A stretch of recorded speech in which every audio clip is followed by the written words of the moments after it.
شینواری صاحب موږ ته څه کول پکار دي؟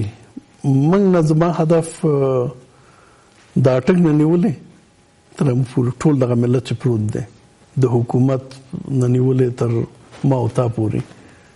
اوس منلی صاحب وایي چې یعنې اصلي خبره خو دا ده چې د پنجاب حاکمیت دی، یوازې د قبایلو خبره نه ده، دغه ټوله دایه اساسي خبره خو دا ده د پنجاب حاکمیت د افسیار په شکل او که د پاکستان د قانون په شکل هغه افسیار هم د پاکستان او دغه اوس چې قانون دی دا هم د پاکستان دی، زموږ خو نه دی.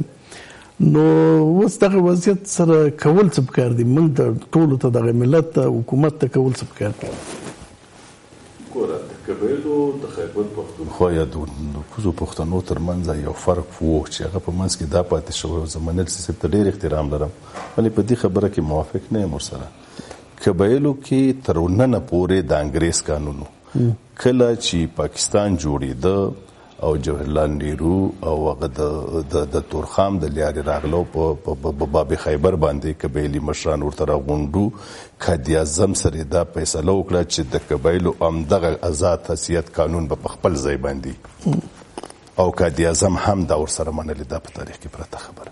موږ د پاکستان قانون نه مانه ځکه مو نه مانه چې موږ د افغانستان برخه ځان ګڼله. د چې کوزو پښتنو د انګریزانو په دور کې هغوی قانون منلی دی. زمونږ او د دوی ترمنځ یوه فاصله په منځ کې شته، غټه کې یو پښتنو بل زمونږ. منلی صاحب وایي چې څه فرق کوي پسه ته چې لیوه وخوري که قصاب یې حلال کړي؟ په دې کې ګوره زه بیا دا خبره کوم چې ډېر فرق دی. پکې خبره دا ده چې د لیوه خوړل ډېر ظالمانه دي. نو فرق پکې ډېر شته دی. ګوره زه تاسو ته وایم په تېرو دولتونو د امیر شېر علي خان د وخت نه راونیسه تر بابای ملته پورې یو پروسیجر جوړو د قبایلو سره یو سیستم نظام و چې هلته مونږ ملکۍ لرلې، خانه هم لرلې، نوابه هم لرلې. دا ملکۍ یوازې د ملک خبره نه وه، دا د افغانستان د حق خبره وه چې هغه زما خاوره ده ځکه دا حق لرم. په دغه کې کله چې انګریزانو په قبایلو کې د خپل طرفدارانو دپاره یو امتیازي ملکۍ رامنځته کړې، خانه نوابه رامنځته کړې او هغوی له امتیاز ورکړه چې د هغوی طرفدار په قبایلو کې خپل طرفدار پیدا کړه.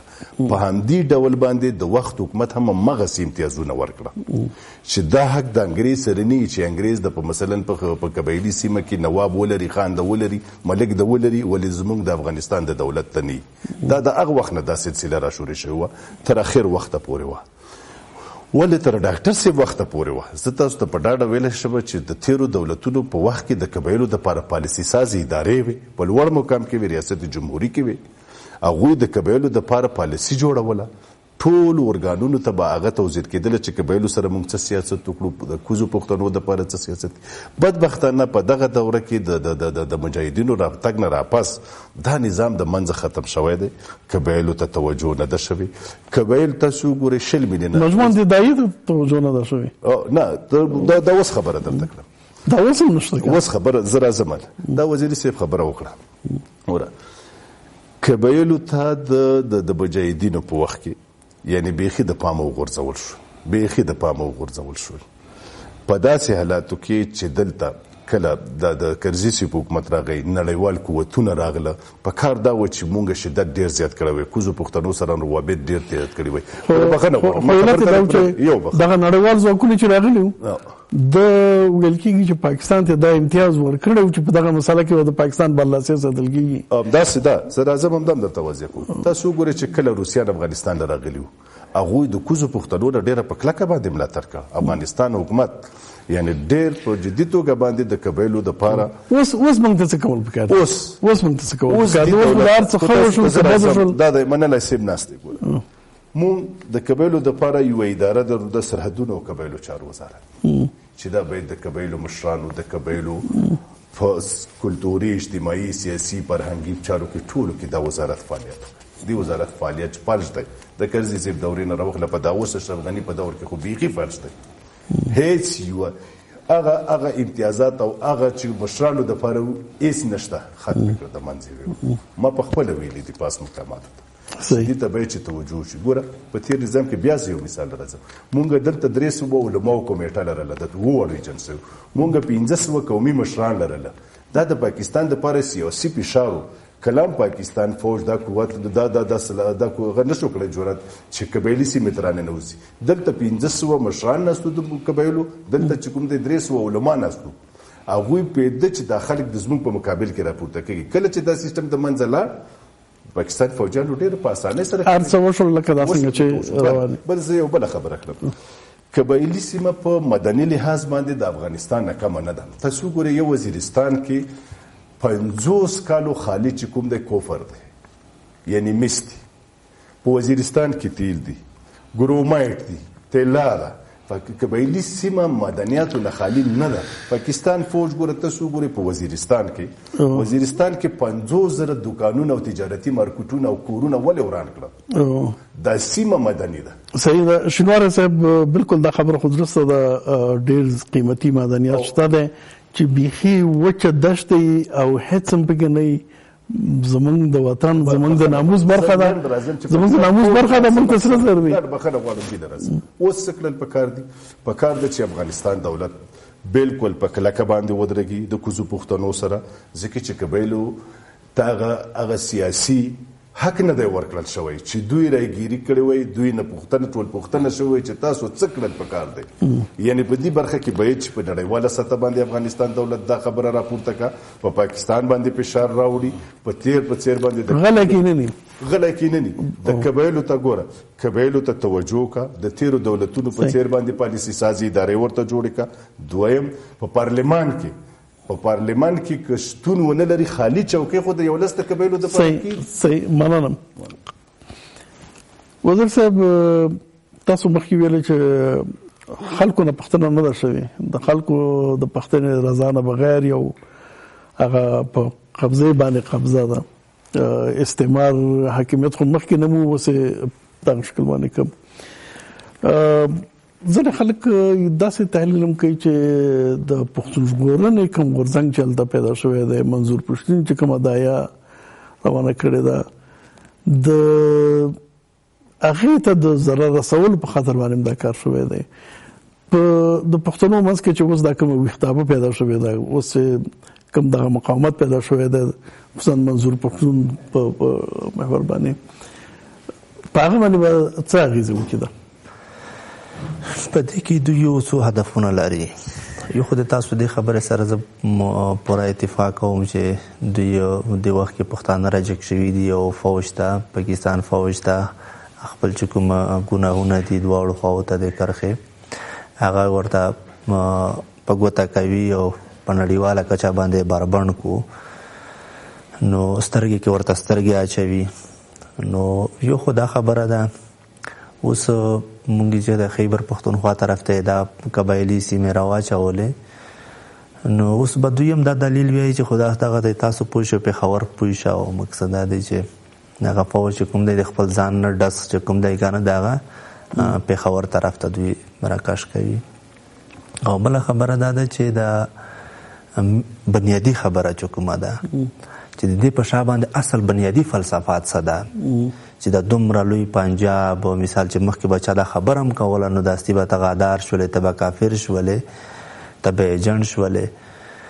نو نن دا څه وجه ده چې نن مثال د ټول پنجاب چې کوم دی، د ټول پاکستان سیول اینډ ملیټري اسټابلیشمنټ دا ټول په یو پیج باندې راغلل او پښتانه سره یو کوي او عوامي نیشنل پارټۍ جشن مانځي.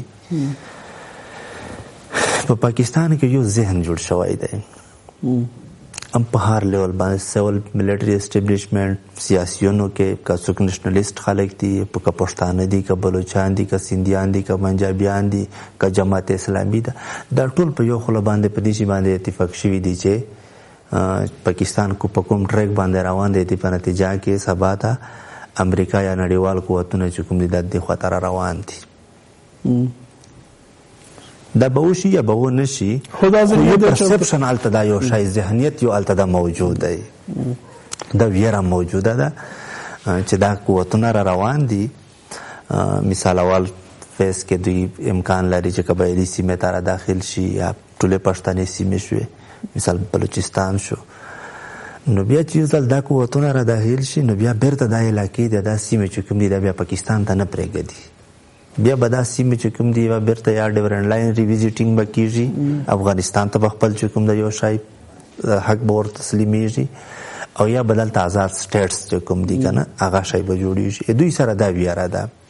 اوس دوی ذهن دې ته جوړ کړی دی چې که موږ نه بیلیږي نو بلوچ سیمې د موږ نه بیلی شي. اول دوی کنټرول کې کوشش کوي دغه د یو جنوساید یال ته روان کړی دی په مختلف شکلونو کې، خو که چېرته بیا په هغې کې دوی بېوسي شي نو دوی د بلوچ سیمې بیلولو ته هغې جدا کولو ته دوی لکه ذهن جوړ کړی دی. خو پښتانه دوی دی چې که سبا ته پاکستان په شکل کې یو شی پاتې کېږي نو په هغې کې مثال پنجاب، سیند او د پښتنې چې کومې سیمې دي دې وجې نه نن چې کوم دی لکه د قبایلي سیمې په خیبر پښتونخوا کې ور شاملې شولې او نیکسټ اجنډا چې کومه ده دغه ده چې مثال کومه په بلوچستان کې پښتني سیمې دي جنوبي پښتونخوا هغه هم را په خیبر پښتونخوا کې وغا کېږي. اوس زموږ د قبایلو دپاره په دې بنیاد باندې موږ نه چې مثال موږ د پښتنو د یووالي خلاف یو، نه پښتانه یووالی او چې رښتیا یووالی. او بله خبره دغه ده چې هسې نه چې د پښتانې د یووالي په شکل کې د پښتونخوا قانون قرباني نه حاکمیږي خو د پاکستان قانون پې حاکمیږي. او بله چې کومه اوس د فاټه د خلکو لپاره په دې کې ټریجډي څه ده مخکې لږ به زما د خبرې داسې په غږ کې راځي خو هغه دغه ده چې زما مدافع وکیل بدل شوی دی. سره زما مدافع وکیل د بدلولو کوشش هڅه روانه ده وشوله. څنګه دغسې چې نن که چېرته قبایلي سیمې په ښه زاړه پوزیشن باندې پاتې کېدلی نو دی ولې ریفرنډم هلته نه کوي؟ دته خپل ځان نتیجه معلومه ده چې قبایل ماته رایا نه راکوي. قبایلو چې کوم دی که نه دونه ظلم مې پې کړی چې اوس قبایل ما سره نه دي، چې زه جنت الفردوس هم ورته جوړوه دغه لکه ما سره نور دی تللو ته نه دي تیار. هغې قبایلو په پوزیشن باندې دوی پوه دي. شنواري صاحب خبره وکړله چې لکه هغه شي کې دوی ته خپل آینه کې دوی ته ځان ښکارېږي. دې وجې نه چې کوم دی پاسه نه یو شی را جوړولو کوشش وکړو. اوس په دې کې زما د مدافع وکیل د بدلولو هڅه په دې شکل کې ده چې نن به چې کوم دی که نه مثال چې که چېرته د خیبر پښتونخوا خبره شي نو دلته خو موږ تاسو ګورو په هر طرف ته دغه د ټیکاداري سیسټم دی. نو بیا بدلته د اسفندیار ولی خان چې کوم دی هغه دا ولري چې زه د لروبر افغان پښتون چې کوم دی زه مشر یم، باید که هر څه خبره شي ما سره وشي. بیا دلته مولانا فضل الرحمن دی هغه وایي چې زه مشر یم دلته ما سره وشي. آفتاب شرپا وایي چې زما سره وشي. بیا دلته د عام وګړي خبره نه کېږي، عام وګړي خبره نه کېږي. دا که اسفندیار او مولانا فضل الرحمن که د لروبر یو افغان خبره کوي دا خبره ده خو چې کوي خو یې هم او دې طرف ته راکش کوي بیا خو لکه موسټ ویلکم خبره ده. او مقصد دا دی چې هغې لپاره بیا د فاټا په قبایلي سیمه کې ورنه په خیبر پښتونخوا کې د ورشاملولو څه ضرورت هم نشته. ولې چې موږ خو یو بل په منځ کې داسې نه ده چې د پښتنو حقوقو خبره به داسې خلو ته لاړ شي چې هغه پاکستاني سیاست کوي او دغه اصلي ځای چې هغه ورسره په دې شي باندې راضي شوي دي. هغې دا ټکه اخیستلې ده چې که چېرته موږ سره په دې پروګرام کې تاسو لاړ شئ زموږ چې د کوم مثال تېرو حکومتونو کې کوم فاینانشل یا مورل کرپشن کوم شوی دی هغې نه تاسو تېر شئ. موږ ته چې کوم دی که نه روان حکومتونو کې برخې راکاویستی همدغه شانته کې چې کوم دی لکه مثال قبایلي سیمې دا سیمې چې کوم دی د دې هغه جاراداري یا ټیکاداري هغه مشري هغه چې کوم دی موږ ته را لاندې کاویستی. یو فایده هم کېدی شي. اوس مثلا د منظور پښتون تحریک دی دا په داسې یو سیاسي ګوند باندې بدل شي چې دغه قبایلي سیمې به هم اوس د سیاست اجازه لري او د ټولو پښتونخوا پښتانه به هم ورسره یو ځای شي او بیا به دا هغه سیاستمداران چې دغه غږ نارې نه غلطه استفاده کوي دغه مخه به ونیول شي. دا خو ورته په تاوان هم تمامېدی شي. هلته خو چې کوم د سیاسیونو د سیاست یا پولیټیکل پارټیز ایکټ چې کوم دی هغه خو د پیپل پارټي په تیر حکومت کې هلته ایکسټینډ شوی دی. خو ماته د یو پارټي یا یو لیډر د چې کوم دی ماته وښیي چې دوی تللي دي قبایلي سیمې کې جلسې کړي دي. او زه تاسو ته دا هم وایي چې نن په قبایلي سیمې خو په پښتونخوا کې و خیبر پښتونخوا کې ور شاملې شولې خو د خیبر پښتونخوا د اسمبلی یا چې کوم دی کنه د اسفندیار ولی خان یا د مولانا فضل الرحمن یا د یو بل مشر به هلته اختیار چلیږي نه، ولې چې په قبایلي سیمې کې ملټري اکټ نافذ شوی دی. قبایلي سیمې د وخت کې ملټري اکټ لاندې دي. دا اوس چې کوم دی دوی مثال نوی قانون جوړوي یا د کومې خبرې دي په دې کې د ملټري اکټ د لرې کولو یا د دې شیانو چې کوم دی هیڅ ذکر نشته. ملټري رول به هم دلته دغسې وي، نو چې ملټري رول تر څو پورې دلته وي سیول ګورنمنټس هلته هیڅ اوقات نه جوړېږي. قانون خبره بیا خو نشته. قانون خبره اوس موږ دا وایو د ملت د لوی افغانستان د مبارزینو په شکل په صورت کې دغه په حیثیت په توګه باندې موږ دا وایو چې پرون د دنیا یو قوت چې کوم و انګریز هغه راغلی په دهلي کې په لاهور کې چې ناست و، نو هغې چې کوم هغې منطقي د هغې خلکو چې کوم د هغې مشرانو هند ځان ته دولت واخیسته. نن په نړۍ کې چې کوم د 5-6 قوت اقتصادي قوت دی په دنیا کې، لویه ډیموکراسي ده هلته. پنجابیانو چې کوم دی ځان ته په خپله زما و دی هند په ځمکه باندې چې کوم دی یو شی جوړ کړو په ناجایزه طریقه باندې. نن موږ دا وایو چې دلته زما په دې لوی کور کې د دنیا قوتونه ناست دي، یا په یو شي کې یا په بل شي کې. زه دا وایم چې نن باید د دوی نتیجه په دې شي باندې تمامه شي. پرون یې نتیجه په دې باندې تمامه شوې وه چې زه مات شولم، زما ملت مات شو، ما په سینه باندې کرښې راکښلې شولې. نن یې باید نتیجه په دې شي باندې تمامه شي چې زما د ملت سره راغونډ شي. خو د دې دپاره پولیټیکل ویل او کولیکټیو ویزډم د دې شي ضرورت دی. اوس وخت زمونږ کم دی، خو اصل مشکل خو دا دی چې د امریکا سفیر راځي ووایي چې ډیورنډ کرښه نړیوال سرحد دی. دغه نړیوال قوت چې دی اصل مشکل خو د هغې د لاسه دی. که نړیوال قوت نه وی زه فکر نه کوم پاکستان دونه جرأت کړی وی چې دا کار کړی وی. پر ترتیب د باندې جدي بحث پکار دی. باید موږ اډجسټمنټ وکړو، موږ لابینګ وکړو، موږ خپلې هڅې چې کوم دي ګړندۍ کړو او نور ګړندۍ کړو. نړیوال قوت شته او که نشته موږ باید د ازادۍ دپاره خپلې هڅې وکړو. مناله صاحب مخکې تاسو خبره وکړله چې دا د قبایلو خبره نه، ټول ملت داعیه ده او د اټکه پورې د یو افغانستان خبره ده. دا د ملکانو او د افغانستان د نفوذ او د افغانستان د ارتباطاتو بحث شو. اوس افغانستان حکومت ته څه کول پکار دي؟ یو خو د دغې فیصلې سره اختلاف او نړیوال مراجعو کې عملا دلته شینواري صاحب د پارلمان کې بل کم امتیازات چې فرضاً مراعات چې موږ منلي وو سر د وخت نه دلته موجودو د قبایلو په نوم باندې پکار نه ده چې دا ټول پښتونخوا ته مثلا ټول پښتونخوا خلکو ته دغه پراخ شي، دغه یوازې د قبایلو نه بلکې ټول پښتونخوا سره زموږ رابطه اخیستل شي. اول که د کرښې اخوا وګورو، پښتون ژغورنې غورځنګ خپلې غونډې په ټانک کې وکړلې، په پېښور کې وکړلې، په لاهور کې وکړلې، په سوات کې وکړلې، په کراچۍ کې وکړلې. یعنی پښتون ژغورنې غورځنګ ځان په قبایلو پورې محدود نه کړ. دا د ټولو پښتنو یو غورځنګ دی او د پښتنو داعیه ده. نو چې د پښتنو داعیه ده دلته دا پښتانه په بېلابېلو برخو باندې ویشل زموږ په ګټه کار نه دی. د ټولو پښتنو غږ باید یو شي، هغه که لرې او که برې او که په بلوچستان کې، که په خیبر پښتونخوا کې، که په کراچۍ کې، که په لاهور کې، د ټولو پښتنو غږ باید یو شي. که په دوبۍ کې، که په لندن کې. نن پښتانه په لندن کې یو ډېره غټه کتله ده. نو د دې غږ یو کول پکار دي. پاتې شوه د امتیازونو خبره.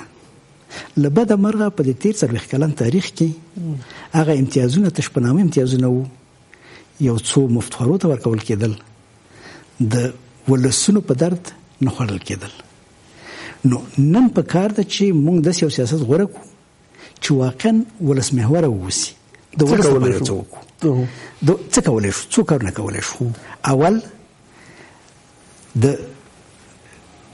ټول پښتانه چې د کرښې اخوا دي، پښتانه او بلوچ، د افغانستان د تذکرې حق ولري. که څوک یې غواړي باید د افغانستان تذکره واخیستلی شي پرته له کوم اشکاله. چې یو ملت نو باید د حق ولري. که هغوی غواړي چې افغانستان ته راشي، په همدغه پاکستاني پاسپورت د بې ویزې راځي، دا هم ورکول شو، دا هیڅ نړیوال قانون دې نه نشي منع کولی، دا زموږ حق دی، ویزه ترې نه غواړو. موږ کولی شو چې په خپلو پوهنتونونو کې په خپلو ښوونځیو کې د هغوی د بچو لپاره د درس زمینه مساعده کړو. ډېر ساده کار دی. کوم حقوق چې زه لرم هغه ورته ورکړم د امکان تر سره ده. خصوصي پوهنتونونه دي، خصوصي پوهنتونونو کې زما بچم زما د دې خاورې بچم فیس ورکوي، زما د هغې خاورې بچم هم فیس ورکوي، مګر باید دلته د حق ورته ورکړل شي. د تجارت په برخه کې هغه موټر، هغه وسایل چې زما د هغې خوا د ورونو په لاس کې دي، هغه باید افغانستان ته بې مشکل را داخل شي. که په دې قطار کې یو نیم د اسلام آباد هم داخلېږي مشکل نشته، خو اصلي کتله باید دغه وي. هغه د اسلام آباد خو اوس هم داخلېږي بې د مشکله، هغه بې هم داخلېږي. زه دلته په د کرښې په دواړو غاړو کې باید آزاد بازارونه جوړ شي.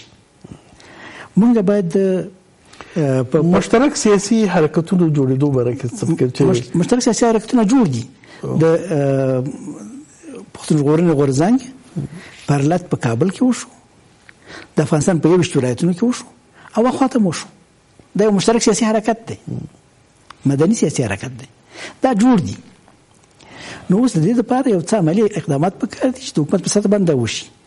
بل خبره، مهمه خبره د دې پرونی نه پیښې په اړه باندې باید د افغانستان حکومت په ملګرو ملتونو کې د پاکستان د حکومت دا صلاحیت چې د قبایلو په اړه باندې دوی تصمیم ونیسي، دا صلاحیت چیلنج کړي چې پاکستان دا حق نه لري چې دا کار وکړي. پاکستان د دې کار حق نه لري. دا چې کړی دی یا نه دی کړی هغه مهمه نه ده، خو د دې کار حق نه درلوده، دا کار غلط کړی، دا باید ملګرو ملتونو کې چیلنج شي. اول کار باید دا وکړو او د دې ترڅنګ په خپله دلته موږ هغه شرایط رامنځته کړو چې د دې دواړو کتلو ترمنځ دغه فاصله چې ایجاد شوې ده، دا فاصله ورو ورو کمه کړو. دلته ډیره غټه او مهمه خبره دا ده چې په پښتونخوا کې پښتو د نصاب نه لوېدلې ده، چې پښتو د نصاب نه لوېدلې ده. په خصوصي مکتبونو کې باید موږ پښتو داخله کړو او دا کار موږ کولی شو. د پاکستان قانون اجازه راکوي، د افغانستان قانون اجازه راکوي. نو موږ ډېرې لارې لرو چې بیرته خپل ټول هغه لارو ټول هغه امکاناتو نه استفاده وکړو چې د خپل ځخ موجود بیرته سره کړو. ډېره زیاته مننه. کور مدان سلامت اوسئ. ګران لیدونکو تاسو نه هم مننه چې اوس پورې موږ سره وئ. راتلونکي بحث پورې په خدای سپارو. الله مو مل.